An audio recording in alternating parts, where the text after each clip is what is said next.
Ich kann es aber nicht monitoren, das ist nicht mehr im Chat oder im Text. Also jetzt sind wir gut, quasi. Hello again, engineers, makers and all electronic enthusiasts out there. Here's the next new installment of our famous lab talk. And we are introducing ourselves. Here is Mathias from Elektor Labs. And our editor-in-chief, Jens Nickel. Hello. And today we have also a guest, but before we will do that, we have some of the general stuff, like who is the sponsor of the show and who did win the nice giveaways from the last show. So let's dive into that.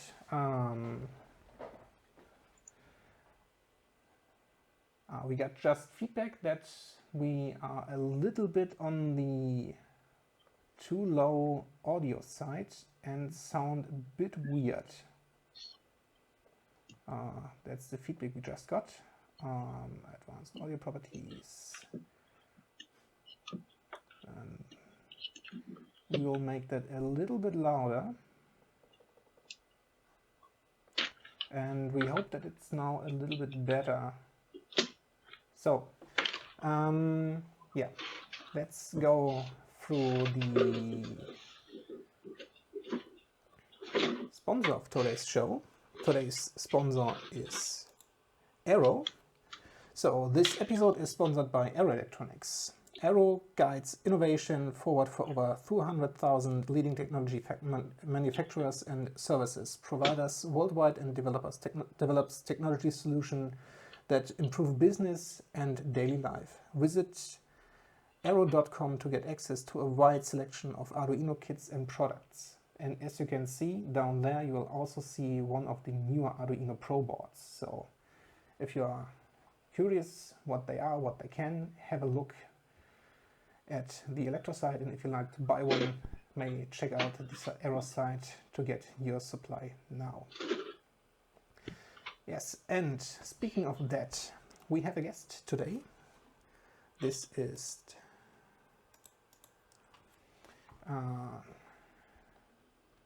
David from Arduino. Let us welcome our guest. Hello, David. Hello, David. Yeah, hello. Hey, how's it going? Fine, thanks. The usual stuff with the audio. Yes. It's now we have now There's done some sound which here in this office, so maybe we change it. Yeah. Yeah, as you are the today's special guest, and we want to talk a little bit about the LCR meter. I hope you were able to do some test runs. Yeah. I mean, you can see my desk here, and I was starting 10 components. It was really fun to see how capacitors become coils all of a sudden when you play them at some frequencies, and explain so many things. You know, things that they tell you in theory, but until you see them in practice, you don't really understand. So yeah, it was interesting to both mount it and to test it. Yeah, I mean, you got your giveaway, and for us, we have you a few seconds waiting and announce the winners of the last show, because they have also some Arduino add-ons and goodies won, and I think they are curious to know who got this. No, that's the prize of today's show, but that's the show we know. Yeah, that's Martin Werner for the Arduino SDR bundle. Congratulations. The last name, I'm sorry, if I try to speak that out, it will be definitely wrong, but if you can read it, you got an Arduino Electronics bundle. Congratulations. And Christoph van der Woede and Raspberry Pi SDR ITL bundle, and also all three winners got the Xmas reindeer from the Elektor store. Congratulations for that one. And yeah, speaking of that, we can, Jens already showed that, we will give away one Elektor LCR Meter kit, one of the last kits that we have. So I think we have 3 or 4 left in the shop. So that's all. We will take a little bit later about this. And yeah, but we have managed to get one over to David, and I think we we should talk about his impressions on this unit. Oh. Yeah. So what do you want to know? How, I mean, you got the package and you opened the box, and how did it go for you? I mean, how did you, or how long how was the way to get the puzzle to you? I heard there were some hurdles involved in that.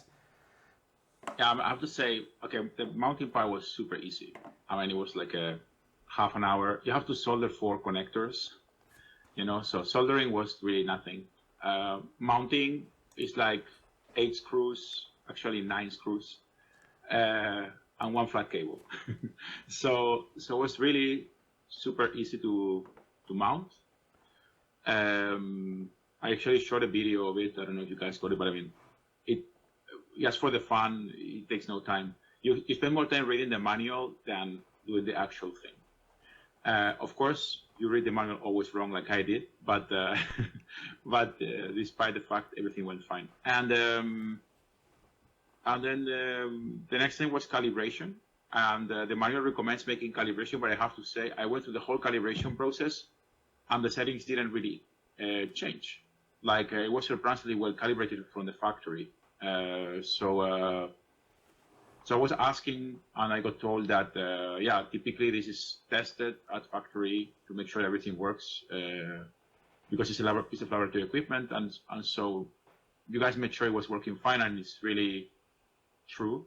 I guess it's also that the conditions here in Sweden are very similar to the ones where you actually test. So, but yeah, I mean, the moment I started trying it out, everything went just fine.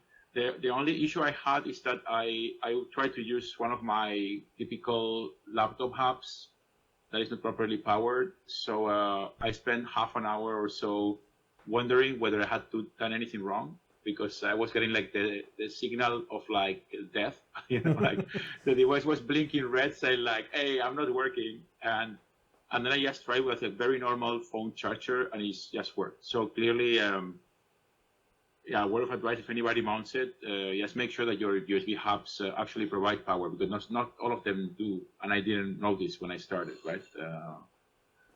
But yeah, from the moment I started using it, it has been working solid.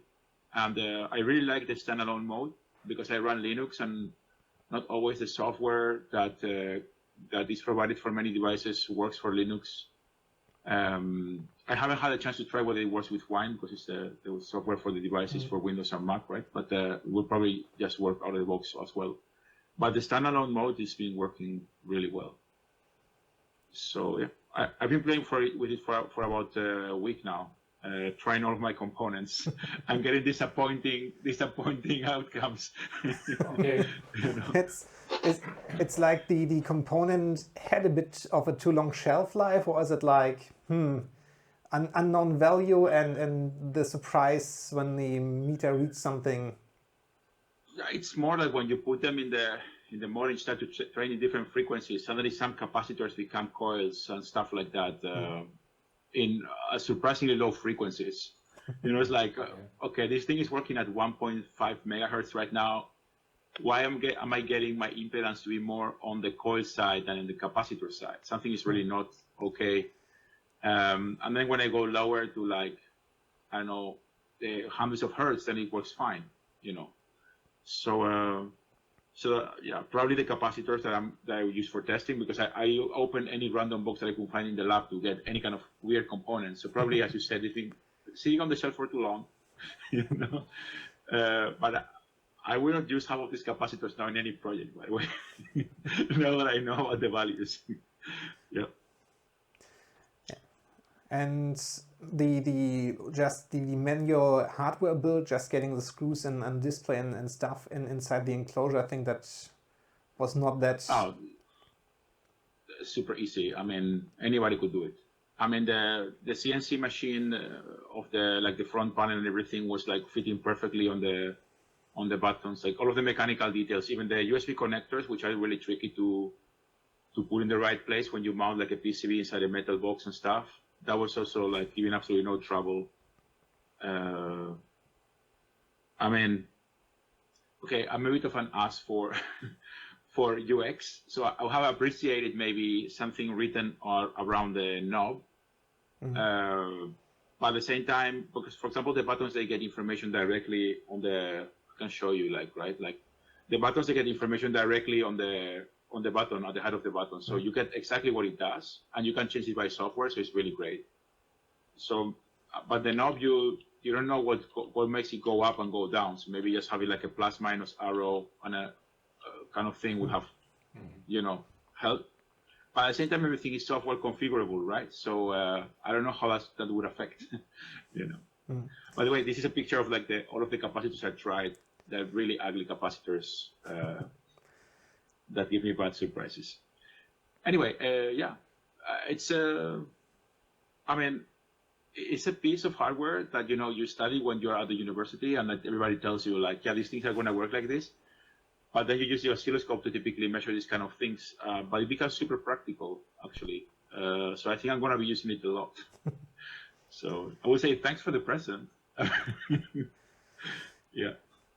And talking about presents, I think we tried to ship at least an additional unit to you that now some happy member of the building owns, I guess. Yeah, I have to check. The thing is that Sweden is very tricky with shippings. I don't know how to explain. I don't know if this is relevant for the audience, but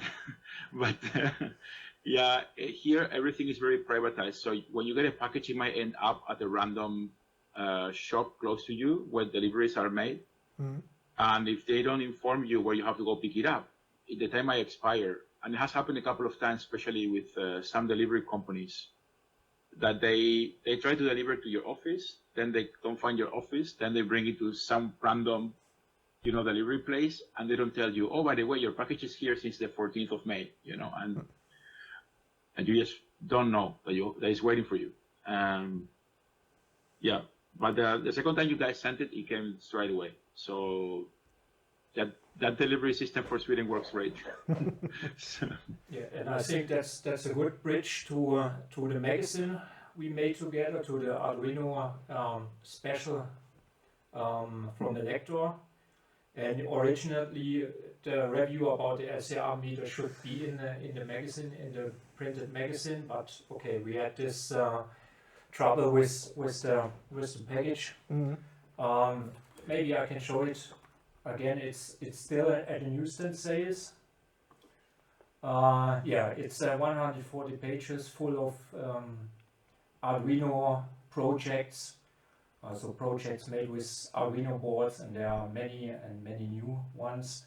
And of course, background articles of the professional Arduino boards and so on about the new IDE.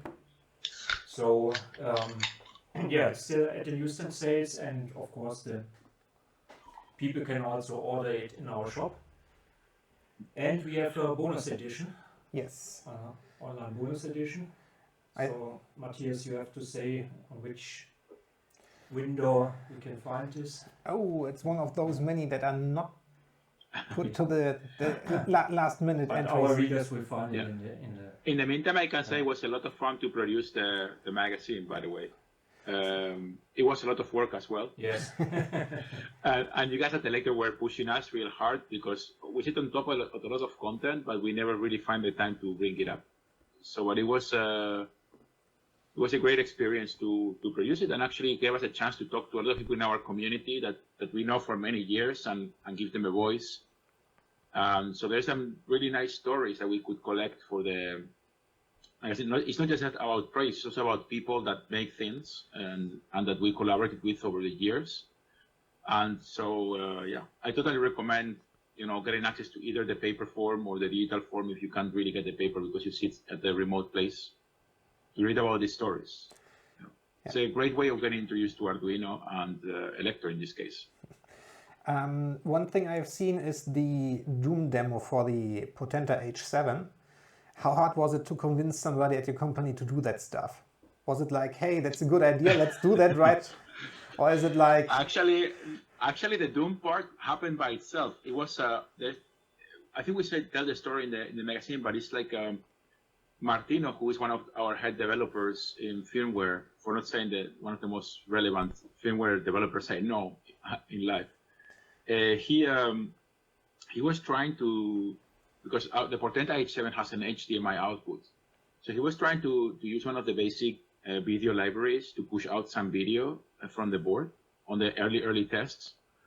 And he was getting some weird artifacts on the screen, and he was like, yeah, well, this is really strange. What am I doing wrong? And he said, like, well, in order to test, what if I take something that I know how it looks like and try to run it to the video output? And so he tried to take Doom, and suddenly Doom worked fine. And actually, that helped him out understand why his video library wasn't working.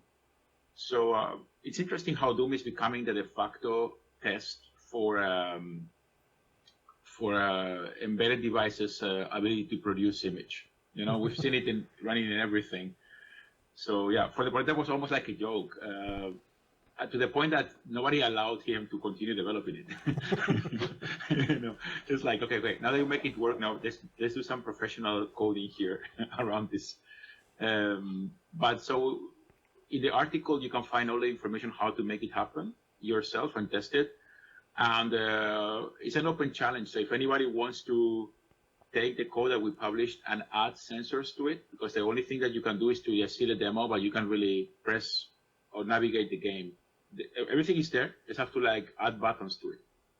So I want to send a challenge from here to the community. If anybody does it on the Portenta H7, I personally will send you a present. You know, just you can find me on Twitter. Or you can find Arduino on Twitter as well. Just post, hey guys, I made the Doom game controller for Portenta. Here it is. I send you a present. Okay. That sounds really nice. And Matthias, you work also with the Portenta H7? Yes, and the H7 itself, I think we have the nice little box here. And it's Second. I mean, this little board in itself is a really nice piece of hardware in terms of power, performance, and also if you want to build a small production run of a product, it might be easier to integrate something like the small Portenta board in your design or in your system where you know that it's going to work. Than doing it yourself, because there are many small components and trickery involved to get the layout working. Also, you get Wi-Fi and Bluetooth on that thing if you like to, and you have also the light version. And as mentioned, the video output over the USB-C port, so the HDMI output over the USB-C is a really nice option to do HMI and stuff like that. So yeah, it's a really, really nice board to play around with. And besides that, it can run Doom. You only have to add a few buttons, and if you do so, you may get a present. Yeah, and maybe you can say something about the cover project, page 6, about the MQTT. Yeah, I mean, interface. I mean, it's not just the Portenta and the Pro line that has been launched. There's also the machine control and now the smaller PLC equivalent. That are capable of doing, for example, CAN communication and all other interfaces. And yeah, the main project, it was quite easy just to showcase how you get some libraries and do stuff like, okay, there's a CAN library, there's a CAN driver, there's an MQTT client for the network interface, there's a web server, and just getting all these parts together was only a few hours and get that going, I think shows the strengths of the ecosystem. But also, as mentioned in the article, there are here and there with external libraries maybe a few caveats you can encounter. And I think it's really nice. And also, what was really pleasant, you can use it as a real PLC with the languages you usually have on a Siemens S7, like what is it, IL and stuff like that. So there's more to the story than just that, but it's written in the magazine and you can find it. And I think it's it's the IC 61131. Yeah. Yeah, I mean, I took a note because remembering the numbers, But I think that's what bringing it up. I think one of the things with Arduino Pro is that we've been working in building a new set of cores that will allow people to do new types of projects. So the Portenta H7 has come with this dual core Cortex M7, Cortex M4 that can do a lot of stuff and shares program memory and shares memory for like operations and stuff. So it allows you to do crazy things at super fast speeds, where you can have one core doing computer vision and the other core doing low-level sensing. So what we're seeing is that new ecosystem allows you to then do other things. As you mentioned, we have a PLC going, we have a new set of boards and so on. So the Pro family of boards in Arduino is really looking at this different way of like new family of like processors that we're looking at that are a lot more powerful. It obviously has a bit of an effect on price, but it comes with like a lot of enhanced hardware features. There's like hardware security on board and HDMI on the Portenta H7, for example, or Wi-Fi and Bluetooth from Murata, which is super secure, and so on. So it's let's say it's a new life for Arduino. People tend to think about like Arduino Uno, right? And yeah, we look at other projects. Like I've done really crazy projects in my life. I did this light installation in Jakarta with 15,000 LEDs, you know, and I used 40 Arduino Megas in a network to control this thing with 2 kilometers of cable in 485 protocol. So right now with Wi-Fi and so on, I would have solved that in, you know, a fraction of the time. You know. I mean, the LCR meter, to come back to that, one of the things is the units currently. We have a few left, but sadly, due to the way the prices for components have been gone, when they are gone, sadly. And for the moment, we can't or we won't do with the current hardware revision a new run. So yeah, but we uncover the Gerber files, so everybody can make his own PCB. Yeah, and solve it herself. Yeah. And Matthias, you already did this in the lab. So how many hours will it take to solder all the components? 2 colleagues of mine did that, and I think 4 or 6 hours. So it was like solder paste applied and really run against the clock to get components on the board before the solder paste got bad. So maybe you can say how you did it. What the colleagues did, we have, or you get for the boards and stencil. So that's a metal plate with some holes in it where the solder paste should be. So you put it flat on your PCB in the right spot, move solder paste over it, and the holes, it will settle down. Then you remove it, you have the solder paste in the right spot, and then you have to place the components. But the problem is the solder paste can only be worked with, depending on what vendor you use, 2 to 4 hours. And after that, your soldering results may get interesting, to say so. And yeah, I think David is happy that he had not to do it by himself at that point. So yeah. But we had a preparation talk, and there we talked about maybe improvements of this LCR meter. So maybe use a more modern controller. Yeah, I think if you would start now, you doing the microcontroller part, I mean, something like the Portenta might be a nice drop-in board for that. So it has a lot of power, a lot of connectivity, and besides just USB, brings also Ethernet, Wi-Fi, Bluetooth, and all the other interesting stuff with it. So might be for a revision free whenever that shows up. And then we could maybe split the analog part and the analog part as it is, and maybe make a new digital part with the menu and the graphics and so on. Yeah, and you could just add a nice big screen to the one unit if you like to, so you would be fully free to implement an HMI you like. So, but that's for some future midterm. Yep. At that point. It sounds very interesting as an idea. We were discussing here about when we created the first Arduino boards, we were thinking about a lab per person. We're thinking about these universities where the students were having to share like a workbench, 5 people to make a measurement, and I think we're seeing more and more of these like small devices that you can do for like small logic analyzers and other things that allow you to do your own personal lab at a very low price. So we're discussing how we could harvest the power of, for example, a cloud. Could be the Arduino cloud, could be some other cloud, right? Where you have like Bluetooth connected or Wi-Fi connected devices in the lab that would just say, okay, the information goes to this dashboard, and people could share measuring station with a bit more expensive devices that might not have access to otherwise. So we're really eager on seeing these kind of ideas coming through.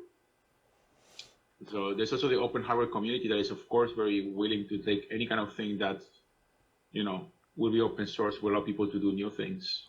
So, yeah. Speaking of open hardware and open hardware and open source communities, you talked about the Arduino boards, where you now came up with the ARM-based ones. Have you had an eye on the RISC-V ecosystem in the meantime? Or? Of course, we do have an interest in RISC-V, of course. As we typically say, they say in the movies, I cannot confirm or deny. We're working with that, but there's a clear interest, especially in the European context. We have to remember that Arduino is a European company. We do have an office in the States coming soon, but as a European company, we really have to look at RISC-V as a relevant technology. Currently, the European Commission is putting a lot of effort in promoting the use of open source technologies. So for us, as being one of the largest independent board manufacturer in Europe, I think RISC-V is around the corner, so we have to take it seriously. Okay, so that means we have to stay tuned and see what surprises or may not happen in the future. Yeah, I would say it's a mid to long-term future. So if you're gonna sit for us to bring out something, you probably should get a cup of coffee and wait at the warm place. Yeah. This is not like a bus that's gonna come by tomorrow, but it will be a track that will come in the future. For sure. As you know, Arduino is a platform that is agnostic when it comes to processors. We started with a family of processors, then we jumped into a different one. We built the architecture open source so that people could add their own hardware architectures to our software architecture. So it might be that somebody might bring up a nice core and we just chip in. You never know. One of the issues with RISC-V is that there is a really large chip base that's all companies are looking at it. So all of a sudden it's going to be a flood of many processors. So we have to see how that will affect us, because we don't really have a clue which will be the main architecture or the main manufacturer in that sense, right? If you look at the history of microcontrollers, we know that PIC was the big one that was at every school and university and factory. Then AVR came really strong, Then ARM came really strong. But there were some chips that were more prominent than others. So the question is, will there be a chip that will be more prominent than others, or should we aim at making our own chip? So these are the kind of things that are being discussed at the European level. So we want to be part of that discussion. Yeah. Speaking of PCBs, there's one talk about PCBs, and we had that with Eben Abten also a time ago. It's like doing the current PCBs recycling is a hell of a job. So if you're sitting on a lot of broken PCBs, like broken or not usable Arduinos any longer, that's currently definitely not a joy to recycle. You mentioned something that you have an eye on something that might change that a little bit. Yeah. We are entering. We are part of a consortium of companies and universities in Europe that are looking at the manufacturing of green PCBs. And by green PCBs, we mean PCBs that can be, where you can easily separate the substrate from the copper so that the copper can be recycled into making new boards. I was in a meeting today with some of the partners, and we are writing an application to come out to the commission later this year, in a couple of months. And somebody said a really good sentence today in this meeting that really stick with me. We have to look at PCBs as platforms, not as one-offs. And he meant that the PCB itself as a technology, if you can from the beginning think of how it could be completely recycled, then it becomes a platform for doing new things all the time. Because with the copper of 2 PCBs, you make 1 new PCB, for example. Okay. There will always be something that will be wasted. The same thing as with plastic bottles. But if you can recycle 50% or 70% of it, then that's a big win. So that's the thing we're looking at. We already know about robots that can dismount components and can put components back in circulation. The next step really is the PCBs. That sounds really interesting, and let's hope that we get to a point where a PCB will have a second, a third, and a fourth life in its span at that point. So yeah, I think that the technology, in a sense, is there. What has to really be done is to figure out which are the technological limitations of the technology, like which are the kind of circuits you can do, for how long do they last. And because we know that technology, in a sense, is getting obsolete after a while, so maybe understanding which is the maximum life of a piece of technology, if it's going to be 10 years, for example, then making sure that the substrate for your circuits lasts for 12 years, so you can always last longer than the actual device, so you can always be recycled, right? So why not? And also it would allow for probably thinking about things that are easier to fix, rebuild, and so on. I think can be very thrilling and very interesting aspect to look into. And also, if we look at more and more components that could be substituted by copper lines, whether you can make resistors directly on the copper, or other kind of components that can be directly thrown on copper, and you can save the actual physical components, and you can save from the soldering paste. Those are the technologies that I think are going to be very revolutionary in the forthcoming years. So the better machines we do for PCB mounting and etching and so on, the more precise these components can be, and the better and easier will be to recycle.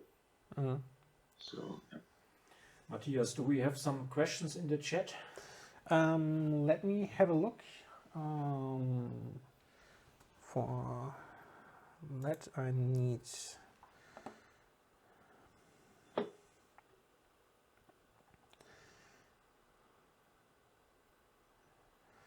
So for the moment, I don't see questions. So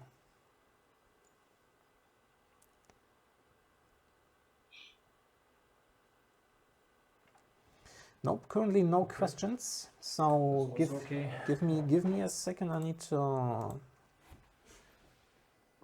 So currently no questions from the chat at the moment. So maybe good or maybe bad. So we will see. And yeah, you mentioned people having for the expensive, nice equipment maybe a hard time to get access to it. So we are giving away our last LCR meter from our lab team, to someone who likes to win it. So if they want to go, I think someone should already dropped the link in the chat, and also the required keyword for it. So you can go to the, let me find that. Nope, that's not prize for the show. Mm-hmm. So you can go to the Elektor site. Link should be in the chat now. The required keyword is Arduino, all capital letters, and you can enter to win this LCR meter kit. So if you like to get one, here's your chance. Feel free.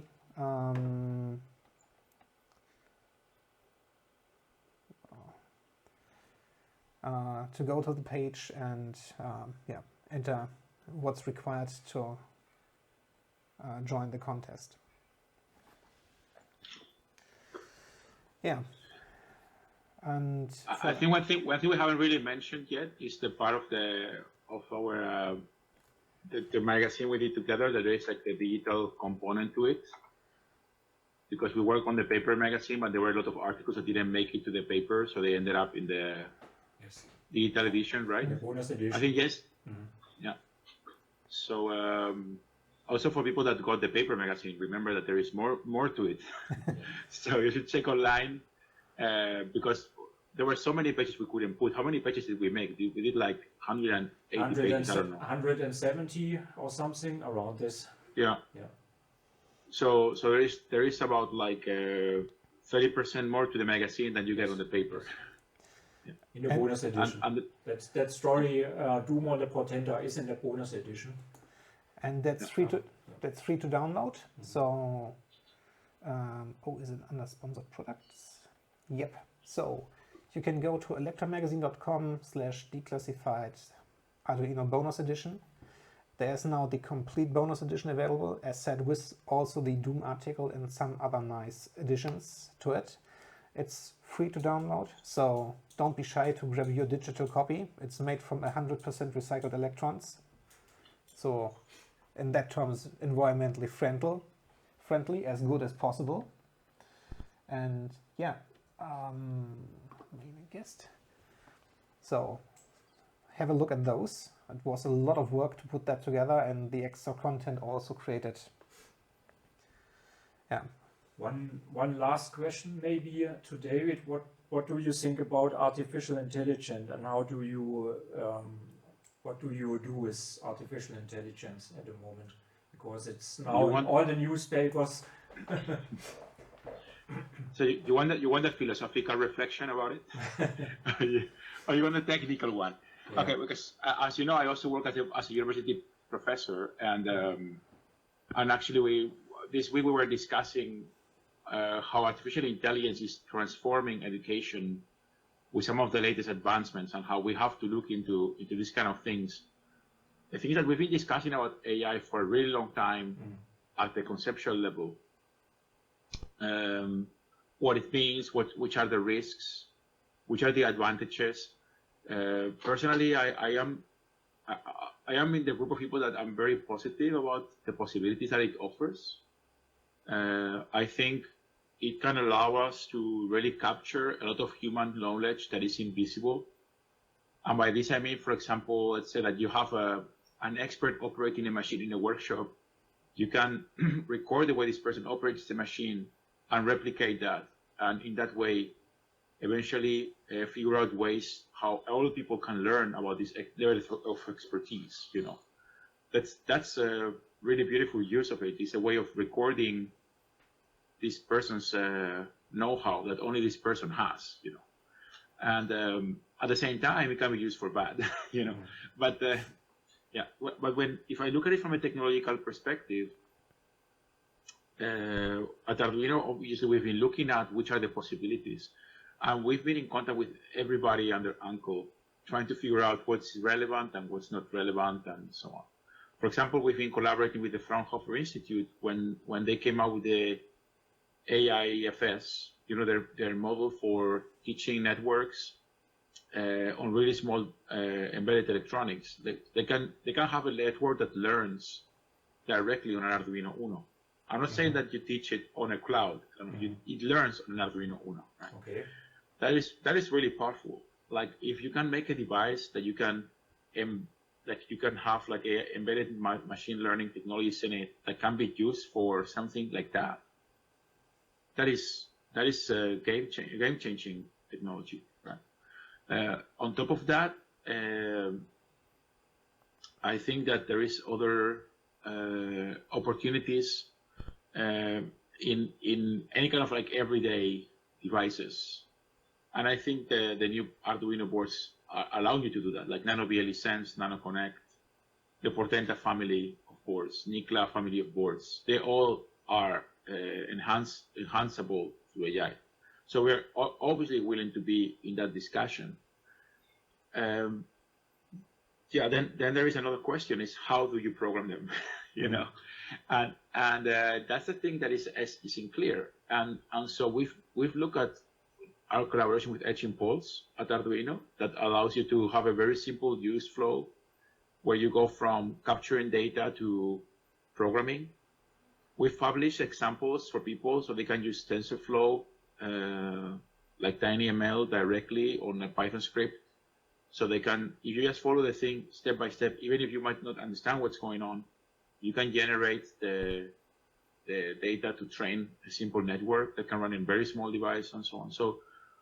So we've been looking through all of these different aspects because we think they are relevant. My partner Massimo has been collaborating with the TinyML network to produce one of the first kits that's been democratizing the access to machine learning on small devices. You know, so it's like, yeah, the same thing as with RISC-V. These are things that where you have to be as a technology company, no matter your size, you have to be experimenting. You have to try things out. You have to learn how these things work. We'll see where this gets us. You know, hopefully we'll see a lot of machine learning used for a good purpose. For example, fields that are relevant for application. Imagine, for example, as a master's student, I was working with a lab at my university that was working in creating interfaces for people with cognitive and physical disabilities. And one of the biggest problems that you have when you design something is that the person that's the receiver of this technology might be having a degenerative disease, which means by the time you develop something, it's already too late because the person has developed in a certain direction. So the question is, maybe through machine learning, we can enhance this technology so they learn how the changes are happening on these kind of potential users so that they can adjust and still give them a way to use data technology, which is fundamental for everyday life nowadays. You know, so I think there's a lot of opportunities that we haven't really tackled yet because they are so niche, and people in the business are typically looking just at the big picture and how to make a lot of money, and not so much on how to solve people's problems, right? So so I think AI is there, like any other technology, to make good things. We just have to make sure we use it in the right way. Have you ever tried this automatic code generation, which is currently in the magazines, or Matthias? You mean like Copilot on Visual Studio? Yeah, I mean, of course, it's very interesting. Yeah, I mean, I tried it for small things that we have done. I mean, I think it's very good for things that you've been repeating multiple times. Like, oh, I wrote this algorithm so many times, I don't want to have to write it again, right? Yes. But if you have to write something that is completely new, if nobody has been writing it before, it might be impossible to produce. Okay. I have a clear example here because I'm working importing, together with one of my colleagues at the office here, SDI-12, which is one of these old Asian protocols for agriculture sensors that works at 1200 bps. And we're working at porting this to Portenta, right? And so I went into Copilot and ChatGPT and said, like, oh, just write me this algorithm. Like, I want the SDI-12 algorithm to, you know, it failed miserably. It wrote me like the headers of the functions, but wouldn't write the content of the functions, right? So I tried a bit more precise. Like, please, I would like a send function to make sure that it sends 7-bit inverted serial communication. It couldn't. So if the thing hasn't been done, right now the coding technologies are not really always able of figuring things out.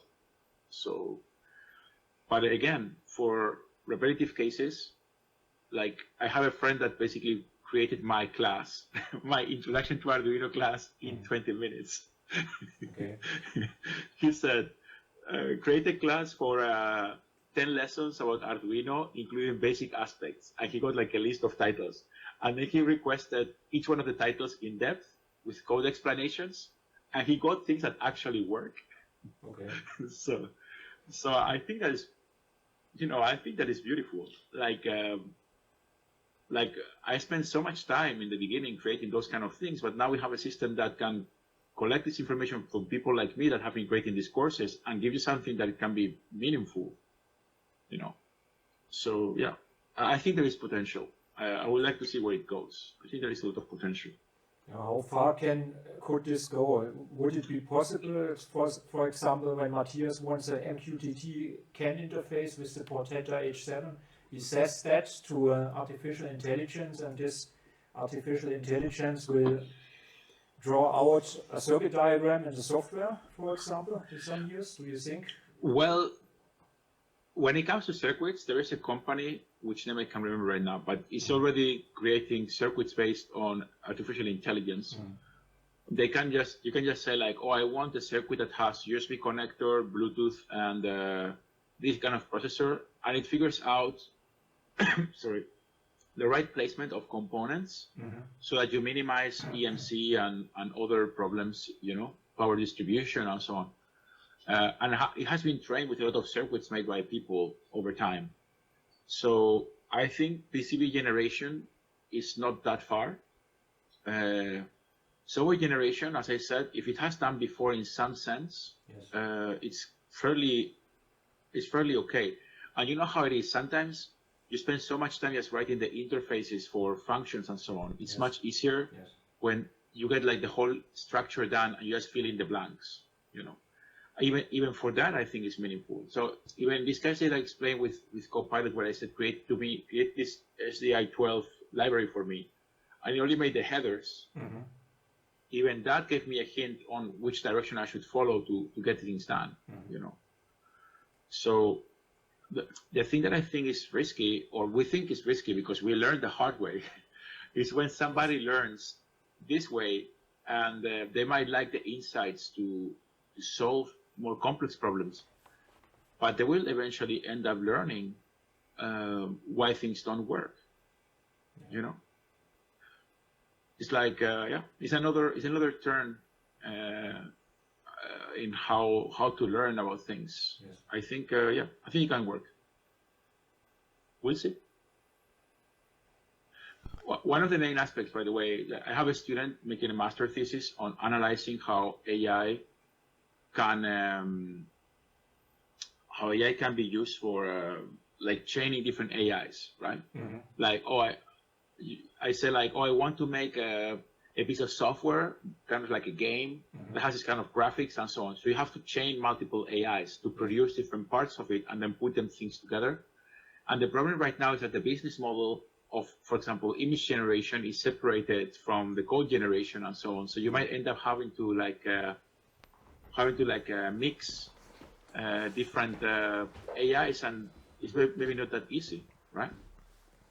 So I think there is a lot of space of opportunity there for these mashups. I expect to see some companies providing us with interesting things in the forthcoming years. I think, I do believe there is opportunity. We'll see where it goes. Yeah. Okay, then thanks for the time and for your time. I hope you enjoy your, I think, drink at this point. Yeah. So that's always good at this time of day. Yeah. And for us, we have some announcements to do. I said, thanks for your time. Thanks for being here. Thank you, David. Yep. Thank you, guys. It was a pleasure. And then, let's see. We have the next shows coming up. If you'd like to know more when the next shows are heading to you, being at the Elektor Lab Talk or the Engineering Insights, you can find the upcoming dates and the upcoming places where it's streamed on the Elektor Magazine / Elektor Lab Talk or Elektor Engineering Insights, and also the current topic that the episode will be about.